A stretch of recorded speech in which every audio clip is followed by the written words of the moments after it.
estamos vivendo um grande desafio e precisamos da ajuda da nossa liderança para fazer face a esse desafio.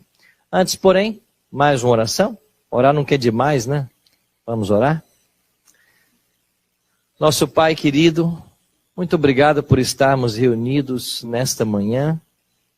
Queremos agora abrir a Tua palavra, queremos entender a Tua voz, os planos que o Senhor tem para esta igreja. Ajuda-nos nesse momento, que o Teu Espírito se faça presente, continue conosco e nos ajude a cada vez mais compreendermos a Tua vontade. Em nome de Jesus nós te oramos. Amém. Eu estava em uma ocasião com um grupo de líderes da igreja, de nossa igreja. Aí está o perfil desse grupo. Eram pessoas experientes no adventismo. Na sua maioria, 35% do grupo tinha mais de 25 anos de adventismo. 29% tinha entre 6 e 15 anos. E 21% de 16 a 25 anos de membro de igreja. Eram pessoas que lideravam a igreja. E eu fiz para esse grupo 10 perguntas. Eu vou mostrar algumas delas. A primeira pergunta que eu fiz foi: cite 3 fundadores do movimento adventista. E aí está o gráfico com a resposta. 47% não sabia dar 3 nomes dos nossos fundadores. Fiz uma segunda pergunta. Quantas doutrinas possui a igreja adventista? Quase a metade errou. Alguns falaram um número que não tinha nada a ver, e na sua maioria falaram 27, quando de fato já eram 28. Quem é o atual presidente da igreja? Apareceu muita gente morta aí. Mas a falta de conectividade com as informações da atualidade, né, da nossa igreja no momento atual. Cite os níveis organizacionais da igreja. 46% acertou. Entenderam que a igreja nossa está organizada com distritos, associações, uniões e a divisão. Cite o mês, o dia e o mês e o ano do grande desapontamento. E foi um tremendo desapontamento. 51% do grupo não sabia a data de 22 de outubro de 1844. Cite 4 textos bíblicos que falam sobre a santidade do sábado. Alguns não responderam nada, 4%. 50% incompleto e 46% acertou. 2 textos que falam da obra sacerdotal de Cristo no santuário. 81% não respondeu. Aí chegamos à seguinte conclusão. Depois de 153 anos de organização do movimento adventista, parece que a nossa igreja está se movendo na mesma direção de outros movimentos religiosos. Ou seja, perda de sua identidade. Esse sociólogo da religião cristã, chamado David Moberg, ele fala que a igreja, por ser um organismo vivo, ela tem etapas de sua vida como qualquer ser vivo. E ele diz que uma igreja passa em sua existência por 5 etapas. Primeiro, organização incipiente, depois formal, depois eficiência máxima, depois se institucionaliza e depois se desintegra. Esse é o caminho normal de qualquer igreja. E ele, sem ser adventista, ele faz um estudo da igreja adventista. E ele diz assim: os adventistas passaram pela primeira fase, a organização incipiente, de 1844 até 1863, quando eles ainda não estavam organizados. Em 1863, em maio daquele ano, veio a organização formal. A igreja recebeu um nome e foi organizada. A igreja atingiu sua eficiência máxima na virada do século XIX para o XX, quando principalmente as instituições de saúde ganharam renome mundial e elas estavam contribuindo junto com as casas editoras para a pregação do evangelho. E a educação se fortalecia cada vez mais. Mas, em 1950, ele disse que a igreja começou um processo de institucionalização. E esse processo levará à desintegração do Adventismo. Parece que quando a gente consulta alguns autores, até mesmo dentro do Adventismo, eles estão vislumbrando o mesmo cenário. Se você olhar, por exemplo, para essa obra de Ron Spears, Adventismo em Crise, ele vai falar justamente isso, o problema da secularização, da institucionalização. George Knight escreveu essa obra, A Senhora Gorda do Reino, onde ele fala que nós temos que cuidar para que a instituição não se torne senhora de si, e os recursos passam a ser apenas para manter a organização e se esquece a missão. E essa obra, A Fragmentação do Adventismo, de William Johnson, já fala na existência de 4 tipos de adventista dentro do adventismo. Você tem o adventista tradicional, você tem um evangélico, você tem um renovado e agora um carismático. E parece que a igreja vai sofrendo com essas ondas. Outro dia eu estava numa igreja, na recepção, havia acabado de chegar, e ali enquanto conversava com a recepcionista, começavam a chegar algumas pessoas, e eu cumprimentei uma senhora, toda elegante, bem vestida, brinco, colar, e eu disse, bem-vinda, seja bem-vinda à igreja. É a primeira vez que ela nos visita? Não, pastor, eu sou membro.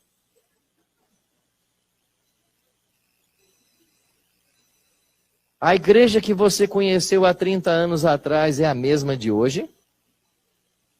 Não. A igreja mudou drasticamente. As pessoas que estão dizendo que o adventismo ele vai ser desintegrado, vai deixar de ser relevante, elas estão apelando também para o movimento cíclico da história. E elas dizem o seguinte: olhe, por exemplo, para o povo de Israel. Ser membro da igreja de Deus no Antigo Testamento era ser israelita, ou por nascimento, ou pela circuncisão. Então, quem queria ser povo de Deus no passado tinha que ser um israelita. Mas o que aconteceu com esse povo de Israel? Deixou de ser o povo de Deus. Para ser exato, no ano 34, quando eles já apedrejam Estevão. Então, aquele que for ao povo de Deus, não é mais povo de Deus. Então, Cristo estabelece a igreja cristã. E assim como haviam 12 patriarcas no Antigo Testamento, você tem agora os 12 apóstolos no Novo Testamento. A igreja que Jesus fundou foi a igreja que recebeu a missão de pregar o evangelho e preparar o mundo para o regresso dele. Agora, o que aconteceu com a igreja que Jesus fundou? Ela finalmente se paganizou. E se você buscar a linhagem histórica da igreja cristã primitiva, você vai desaguar em qual igreja? A linhagem histórica. No catolicismo. O catolicismo, a igreja romana, é a sequência da igreja cristã primitiva, historicamente falando. Por que eu digo historicamente? Porque a própria Bíblia já falava que a igreja, na ocasião da abertura do 4º selo do cavalo preto, fala que ela cairia da fé, e aí nós temos um período de supremacia papal, onde os crentes sinceros não mais estão nessa igreja.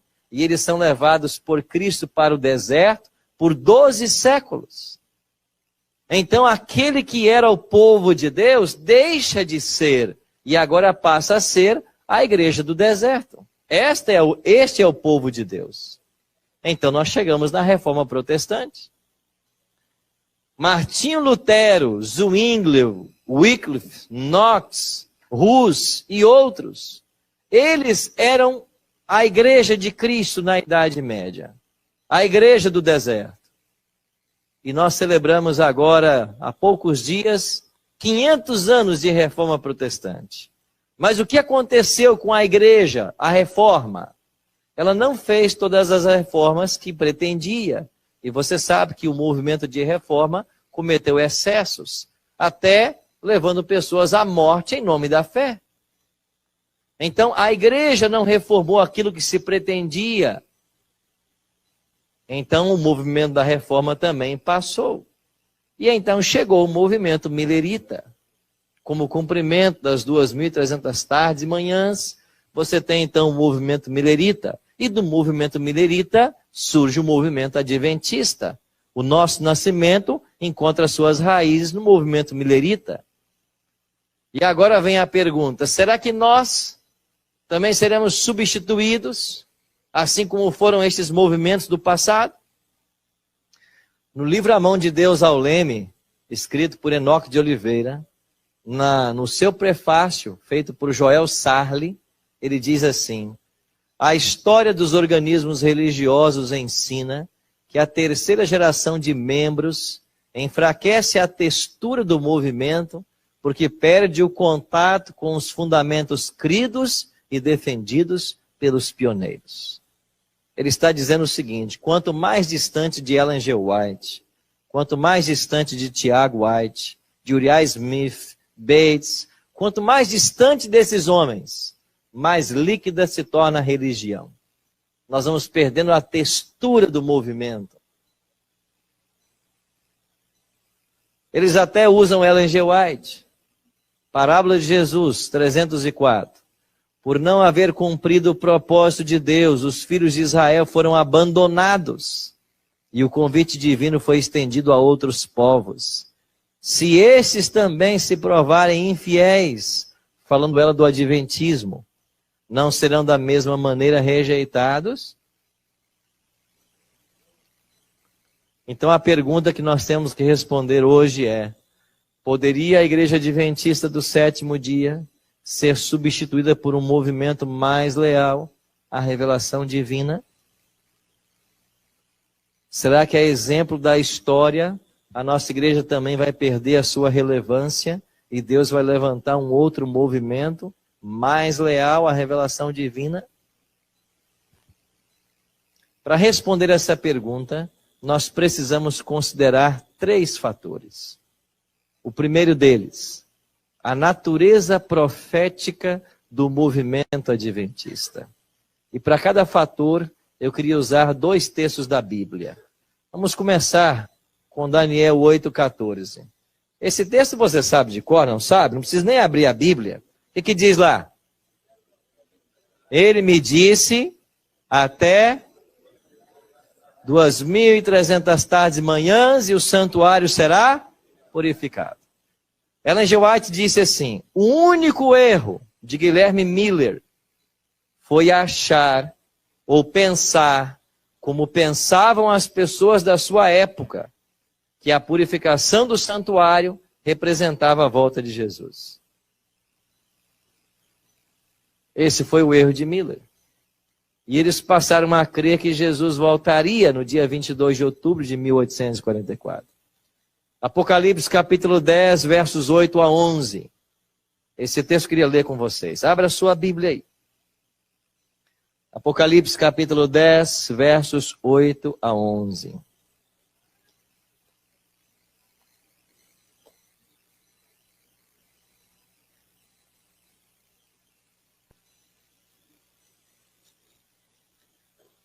O texto diz assim: a voz que ouvi vinda do céu estava de novo falando comigo e dizendo: vai, toma o livro que se acha aberto na mão do anjo em pé sobre o mar e sobre a terra. Fui, pois, ao anjo, dizendo-lhe que me desse o livrinho. Ele então me falou: toma-o, devora-o.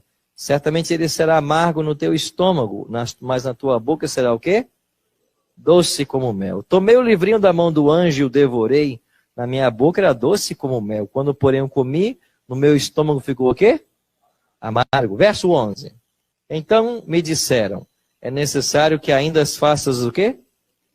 Profetizes a respeito de muitos povos, nações, línguas e reis. Apocalipse capítulo 10 é a consequência de Daniel capítulo 8. Está descrevendo ali o grande desapontamento. O anjo do capítulo 10 é o próprio Jesus Cristo. E então João vai até Cristo e pede o livrinho. E o anjo, Cristo, diz assim para ele: come o livrinho, ele vai ser doce na boca, mas no teu estômago vai ficar amargo. Esse doce e amargo representaria, ou era uma profecia daquilo que aconteceu no dia 22 de outubro de 1844. Então Guilherme Miller, o grande fundador do movimento millerita, entendeu que esse texto tratava da volta de Cristo, que Jesus voltaria no final das 2.300 tardes e manhãs, e aí, na Rocha da Ascensão, como é chamada hoje, na sua fazenda lá em Lowhampton, ele esperou que Jesus voltasse. Jesus não voltou e veio então a grande decepção. O que era o doce na boca? Eram as mensagens das boas novas de que Jesus estava voltando. E essa mensagem empolgou todo o planeta. Em várias partes do globo se tem notícia do movimento millerita e como ele reverberou. Tudo aquilo que aconteceu. Só nos Estados Unidos, centenas de milhares esperavam a volta de Jesus para a data. Eles abandonaram suas propriedades, suas plantações, muitos venderam tudo o que tinham, todos queriam pregar o evangelho, queriam que as pessoas se convertessem, fizeram as pazes. Tu diz assim para ele, come o livrinho, ele vai ser doce na boca, mas no teu estômago vai ficar amargo. Esse doce e amargo representaria, ou era uma profecia, daquilo que aconteceu no dia 22 de outubro de 1844. Então Guilherme Miller, o grande fundador do movimento millerita, entendeu que esse texto tratava da volta de Cristo, que Jesus voltaria no final das 2.300 tardes e manhãs, e aí, na Rocha da Ascensão, como é chamada hoje, na sua fazenda lá em Lowhampton, ele esperou que Jesus voltasse. Jesus não voltou e veio então a grande decepção. O que era o doce na boca? Eram as mensagens das boas novas de que Jesus estava voltando. E essa mensagem empolgou todo o planeta. Em várias partes do globo se tem notícia do movimento millerita e como ele reverberou.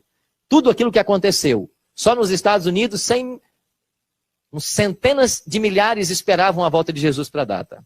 Eles abandonaram suas propriedades, suas plantações, muitos venderam tudo o que tinham, todos queriam pregar o evangelho, queriam que as pessoas se convertessem, fizeram as pazes, todo mundo se preparou. Foram dias áureos. Esse foi o doce na boca. E o amargo no estômago foi a decepção de que Jesus não voltou.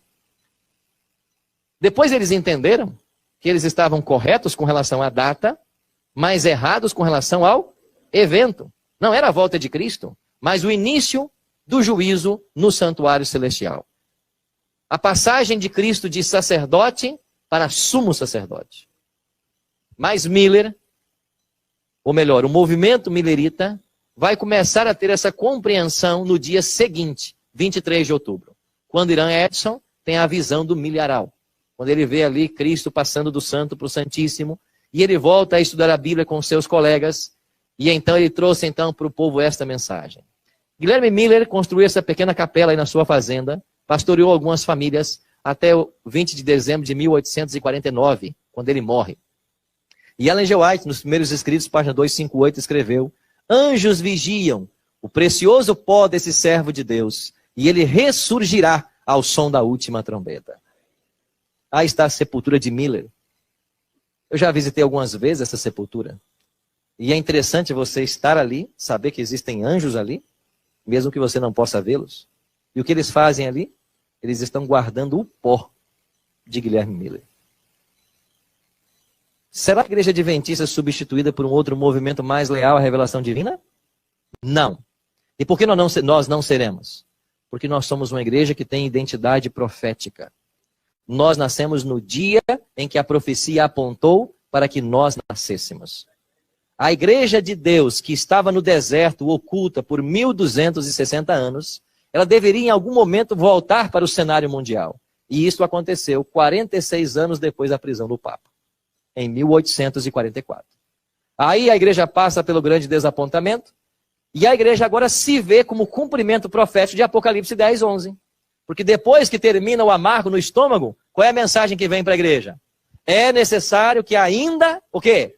Profetizes. Então os adventistas nasceram se vendo um movimento profético. E eles encontraram em Apocalipse 14, 6 a 12, a sua mensagem profética, as 3 mensagens angélicas. E eles agora, para pregar esta mensagem e concluir a obra, depende do anjo de Apocalipse 18, verso 1, que vai iluminar toda a terra. E quem é esse anjo do Apocalipse 18? Quem é, irmãos? O Espírito Santo, a chuva serôdia. Então nós dependemos do Espírito Santo para o cumprimento da missão. Então nós somos um povo profético. Outro dia eu apresentava numa quarta-feira lá em Guarulhos. Eu fiz lá 18 quartas-feiras, o Apocalipse. E quando eu comecei a pregar, aqui na segunda fileira tinha um casalzinho, de aí os seus 70 anos, já cabelinhos brancos. Os dois chegavam bem cedo, um casal, e se assentavam aí. E eles ficavam animados com o ensino que eu estava ministrando. E fomos caminhando bem com o Apocalipse. De repente eu comecei a falar do poder papal. E o homem disse assim, pastor, o meu papa não, né? E eu disse, espera que você vai ver. E aí o estudo ia, mas pastor, peraí, não é o papa, né? É. E eu, você vai chegar lá. E a gente foi estudando, e quando eu fiz o apelo para o batismo, o casal foi o primeiro que se levantou. Alguém me questionou e disse assim, pastor, o senhor está apresentando então essa visão do Apocalipse, falando também dos adventistas? Quer dizer então que só vocês estão certos? Eu disse, é. É isso mesmo. Ou então você abre a sua Bíblia e mostra onde que os adventistas estão errando no seu ensino. Você pode. Agora me mostra uma igreja e eu vou apontar para você onde é que está o erro teológico.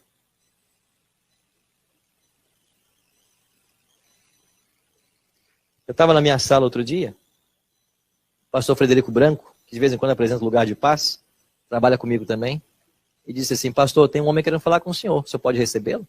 Eu disse, posso. Mas quando ele abriu a porta, aparecia o Arnold Schwarzenegger. Um homem enorme. E ele perguntou assim, o senhor que é pastor Arilton? Eu quase falei assim, depende.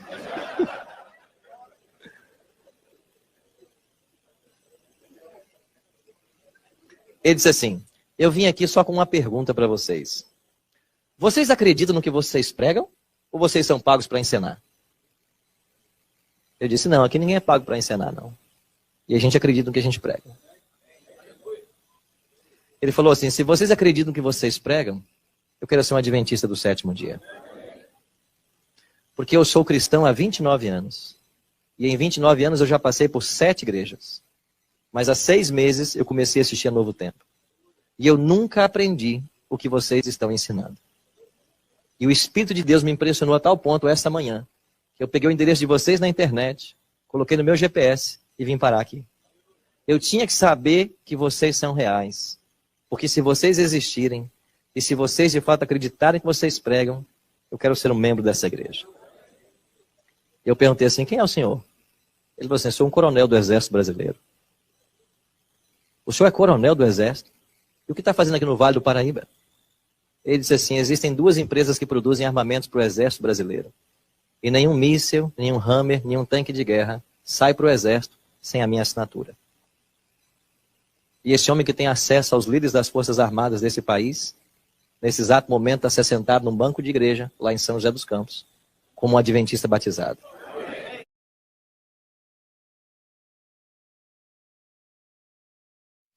Eu estava na minha sala outro dia, pastor Frederico Branco, que de vez em quando apresenta Lugar de Paz, e disse assim, pastor, tem um homem querendo falar com o senhor pode recebê-lo? Eu disse, posso. Mas quando ele abriu a porta, aparecia o Arnold Schwarzenegger. Um homem enorme.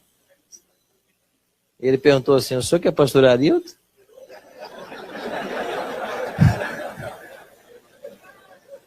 Eu quase falei assim, depende.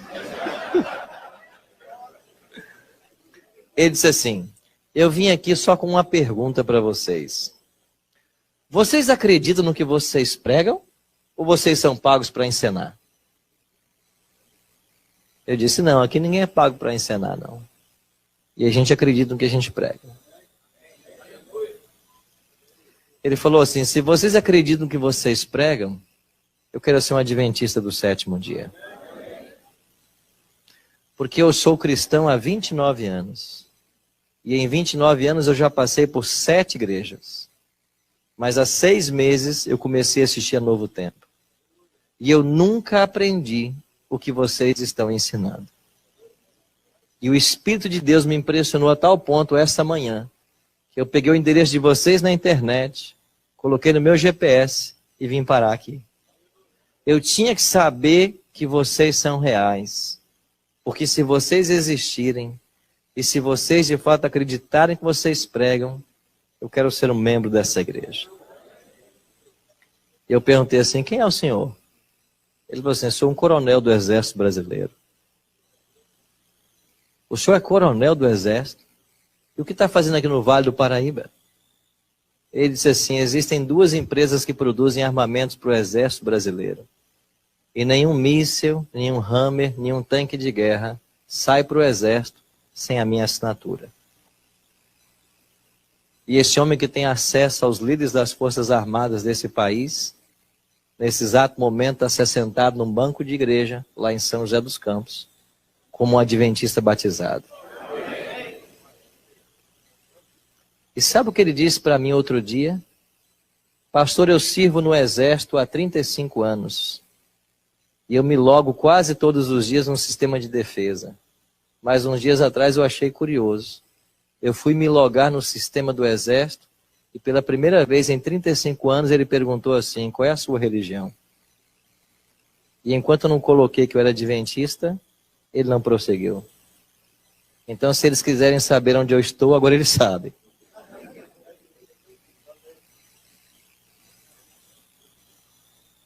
29 anos procurando a verdade, mas ele não encontrou. Ontem, um casal que há 2 meses começou a assistir a Novo Tempo. E um dia eles conseguiram o meu telefone e me ligaram. E disseram assim, pastor, nós começamos a assistir a TV. E o marido disse assim, eu sou membro da Igreja Universal há 30 anos. Há 30 anos que eu sirvo a Deus. O nosso testemunho já rodou o Brasil. Mas eu nunca tinha aprendido o que eu estou aprendendo na Novo Tempo. E eu comecei um diálogo com ele e o convidei para que viesse para o Bíblia Fácil. Ele, antes de pisar numa igreja adventista, ele já disse assim, eu sou já adventista. Sem nunca ter pisado numa igreja por aquilo que os adventistas ensinam. Ele passou a semana comigo, mas a esposa tomaram sua decisão pelo batismo. Eles serão batizados em dezembro e com eles já mais 9 familiares. Por quê? Por que você sai 30 anos de uma igreja e se torna um adventista? Que o Espírito Santo trabalha e porque mostra o que é verdade. Então Ellen G. White diz assim, nós nada temos que temer ao apresentar a verdade. A verdade não perde nada pela criteriosa investigação. O tempo não transforma a verdade em erro e nem o erro em verdade. É a verdade que nós pregamos. E a igreja adventista surgiu aí, no momento da profecia apontado, no dia que a profecia apontou, com uma verdade a ser pregada. E enquanto nós estivermos pregando essa mensagem, nós não perderemos nossa identidade. Nós temos um legado profético de Ellen G. White. 2 textos, que você também já conhece. Apocalipse 12, 17. O que diz lá? Irou-se o dragão contra a mulher e foi fazer guerra com os restantes da sua descendência. Quem? E tem o quê? O testemunho de Jesus. Apocalipse 19, 10. O testemunho de Jesus é o quê? Então, nós adventistas acreditamos que nós temos em nosso meio uma profetisa moderna. Outro dia eu estava em São Paulo para fazer um batismo de 3 candidatos. E a gente faz o voto batismal, né? Antes de batizá-los. E eu estava fazendo o voto batismal. E perguntei para os 3 assim, vocês acreditam no dom profético manifestado em Ellen G. White? E o homem disse assim, quem? Ellen G. White. Não sei quem é. E aí, como é que você batiza?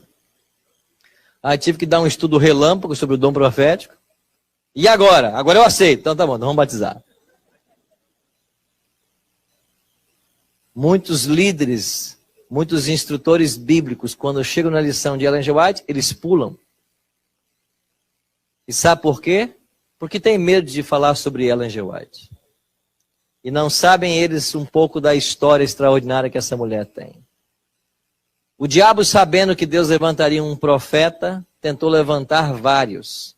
Aqui está o Monte Cumorah, nos Estados Unidos, e foi nessa região que Joseph Smith teve a sua primeira visão. Ele viu lá o anjo Moroni, ele foi informado onde estavam enterrados alguns pratos de prata, desenterrou, traduziu o livro de Mormon, e aí nasceu o movimento Mormon.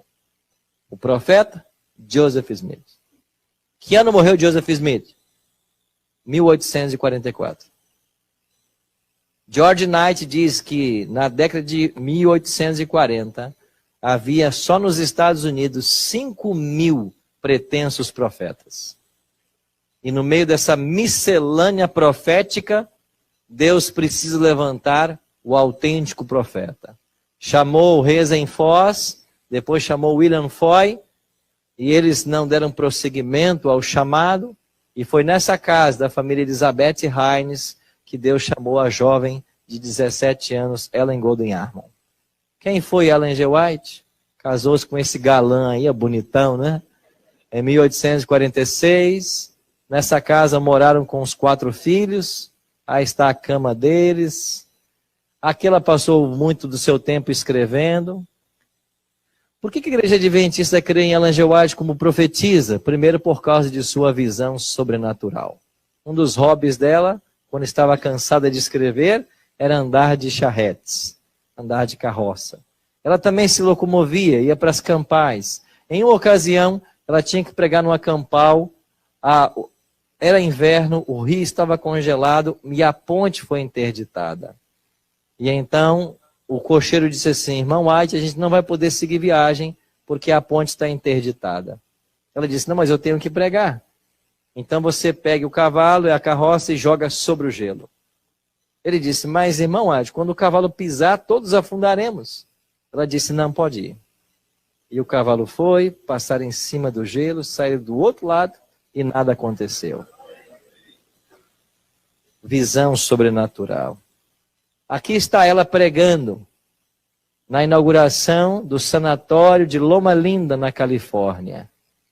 Aqui está uma foto do hotel que faliu e que a igreja comprou por uma bagatela. E por que comprou? Porque Ellen G. White teve uma visão de Deus e Deus mandava que a igreja comprasse uma propriedade perto das montanhas de Redlands, lá na Califórnia. Ellen G. White fez contato com o pastor, o presidente da igreja naquela região, e ele começou a procurar então uma propriedade. Achou esse hotel que havia falido. Falido por falta de água. E ela disse: foi essa propriedade que Deus me mostrou. Pode comprar. Mas não tem água. Pode comprar. E eles compraram esse hotel. Ellen G. White chamou um amigo dela, começaram a procurar água, e depois de um dia de trabalho ele voltou e disse: irmão White, mandou comprar mesmo isso aqui? Tem água aqui não. Ela disse: mandou, Deus mandou comprar, pode procurar. Ele procurou mais uns dias e achou água. Uma das maiores organizações da igreja. Sabe quantos funcionários tem em Loma Linda hoje? 12.000 funcionários. E por que é que Deus levou a obra para Loma Linda?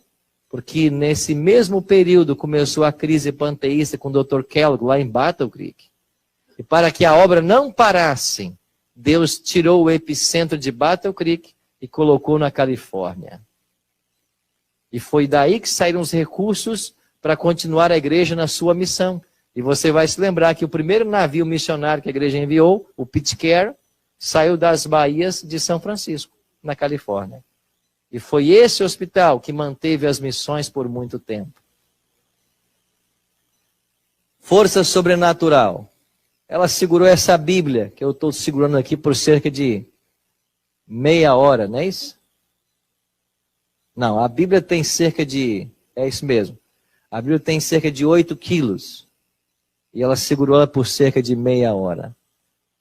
Assim como o profeta tinha força sobrenatural, isso acontecia com a nossa profetisa. Sabedoria sobrenatural, que essa mulher escreveu nos vários ramos, com apenas 2 anos de escolaridade, é algo extraordinário. Elemento preditivo. Ellen G. White diz que a igreja não deveria ficar publicando senão a verdade presente. Mas as nossas casas editoras estavam começando a ganhar dinheiro publicando para fora. E ela foi contra essa atitude. E então a liderança da igreja não ouvia. E Ellen G. White falando. Até que a nossa casa publicadora e o sanatório pegou fogo e queimou até os alicerces. Ellen G. White escreveu: eu vi um anjo com a espada de fogo desembainhada sobre Battle Creek. Tudo queimou. Para reconstruir o sanatório, o Dr. Kellogg preparou um livro. Em 2 meses ele escreveu esse tratado chamado The Living Temple. E havia uma comissão reunida para aprovar esse livro, se ele seria publicado ou não. A comissão ficou dividida e o pastor Daniels, que liderava a igreja nessa ocasião, pediu que no dia seguinte eles voltassem ao assunto. Quando ele estava deixando a sala de reuniões, os amigos de Kellogg disseram para ele: você não é o dono da igreja. Quer você queira, quer não, nós vamos publicar o livro. O pastor Daniel disse assim: se for da vontade de Deus que o livro seja publicado, ele o será. Se não for, eu serei uma pedra no vosso caminho. Um homem de fibra. E quando o pastor Daniel chegou no quarto dele, alguém havia colocado uma correspondência lá. Quando ele abriu, era uma carta de Ellen G. White, que estava nessa ocasião na Austrália. E lá da Austrália, 60 dias antes, ela havia escrito a carta, que veio de navio e depois de trem até Battle Creek. E quando o pastor Daniels abre a carta, ela diz lá: irmão Daniels, eu vi o senhor numa reunião para a publicação de um livro, para a aprovação da publicação. Não deve ser publicado esse livro. Ele contém a semente da serpente. No dia seguinte, o pastor Daniels pega a carta de Ellen, lê perante os membros da comissão, e em meio a lágrimas, eles tomam o voto que eles não vão publicar. Os amigos de Kellogg fizeram uma primeira publicação de 3.000 exemplares desse livro. E depois se descobriu que o livro está recheado de teorias panteístas. E quem sabe a publicação desse livro foi o primeiro passo que ele deu para a sua apostasia, até que ele foi excluído em 1907. Mas Deus usou Ellen G. White nesse momento difícil da igreja. Intimidade com Deus. Aqui está ela pregando o Tabernáculo Daime em Battle Creek. Ela pregou aí várias vezes. Em uma dessas ocasiões que ela estava pregando, ela combinou com um quarteto para cantar. No final da mensagem. E antes que ela começasse a pregar, vieram e disseram: olha, o primeiro tenor não veio, não vai dar para o quarteto cantar. Ela disse: venham os 3 no final e cantem. Quando ela terminou, subiram os 3 para cantar. E quando eles começaram a cantar, apareceu uma voz de primeiro tenor, jamais ouvida em Battle Creek, cantando com eles. E quando terminou aquele lindo quarteto, ela disse: o meu anjo fez o primeiro tenor. Uma mulher que vivia perto de Deus, uma intimidade com Deus, guia divina em tempos de crise. Olhe para a igreja nos seus grandes momentos de crise. Minneapolis, 1888. Ela ficou do lado dos pastores de Jones e Wagner, quando eles pregavam a respeito da justificação pela fé. Mesmo que os líderes da igreja ficassem contra os jovens, ela se posicionou pelo lado da verdade. Ela sempre esteve à frente da igreja nos momentos difíceis. Graças às contribuições dessa mulher, nós somos o que somos hoje. Porque Deus levantou no passado uma profetisa. Aqui está uma de suas últimas fotos. Ela já numa cadeira de rodas na sua casa, lá na Califórnia. Ela faleceu em 16 de julho de 1915. Completou-se 100 anos da morte dela, 2 anos atrás. Aqui está uma foto do funeral dela no Tabernáculo Daime. E aí nesse cemitério ela foi sepultada. Aí está uma foto do dia e aí está uma foto atual. Aqui está ela e o esposo e os filhos. E aqui outros membros da família. Aqui está Tiago e Ellen. Aguardando o quê? A volta de Jesus. Por que a igreja adventista não vai ser substituída por um outro movimento mais leal à revelação divina? Porque nós temos um profeta moderno. Nós temos em Ellen G. White o cumprimento profético de Apocalipse 12, 17, 19 e 10. Nós temos uma profetisa. E é muito interessante o que o pastor Tim sempre fala. Nós brasileiros amamos Ellen G. White, só não seguimos, mas nós amamos. De que adianta amar se não seguimos? E aí a gente começa a ler Ellen G. White e percebe quantas vezes estamos nos afastando das orientações que Deus nos deu através dela. Nós precisamos ler mais o que essa mulher escreveu e, sobretudo, buscar a ajuda de Deus para viver os princípios que ela ensinou em suas páginas.